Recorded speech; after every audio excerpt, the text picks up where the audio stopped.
Good morning, students. Welcome to your social science class. Students, today we will continue a new topic, the city planning of Indus Valley civilization.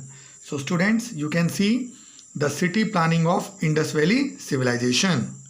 In this topic, we are going to understand how the city was planned during Indus Valley civilization or Harappa civilization. So let's start the topic. The excavations prove that the cities were well planned.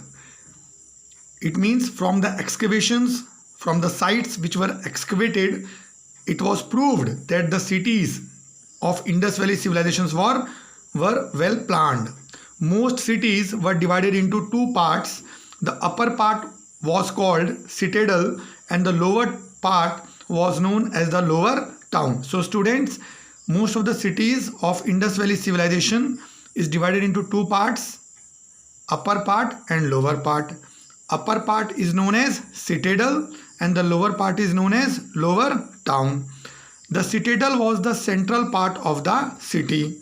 It enclosed important buildings like the Great Bath, the Granary and the Town Hall. So students, between citadel and lower town, the citadel is the central part of the city, or you can say hub of the city, as it has Great Bath. The Granary means the place where people used to keep their food grains, and the town hall which were used for the purpose of meeting. The lower town was the residential area. So the lower town was generally the residential area where the common people were living. A huge great bath has been discovered at Mohenjo-daro in the middle of a citadel. So students, from excavation, it is clearly understood that a huge great bath was found in Mohenjo-daro in between, or you can say the central of the citadel. It is a deep bath, 12 meters long and 7 meters wide, with a maximum depth of 2.4 meters with steps leading down into it. Students, you can see the image of the great bath found in Mohenjo-daro during excavation of Indus Valley civilization. You can see, students, these are the steps from where people used to fell down and they are going to take the bath. Okay, so this is a great bath found in Mohenjo-daro. Perhaps people used it for religious purposes. So students, people use this great bath for religious purposes also, as they believed the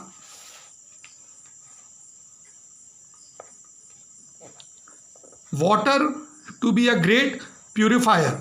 So Indus Valley civilization, the people that time, they believed that water is a great purifier of their soul, their body. So that's why the water of great bath, the people used it for great purifier, as a source of great purifier.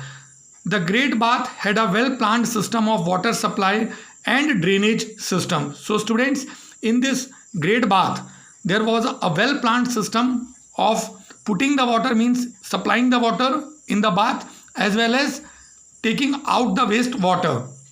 The amazing fact is that its brickwork was completely waterproof. The floor of the tank was built with gypsum, plaster and a thick layer of bitumen, means natural tar. So it means, student, that the great bath was made completely with waterproof and the tank was built with gypsum, plaster and other material.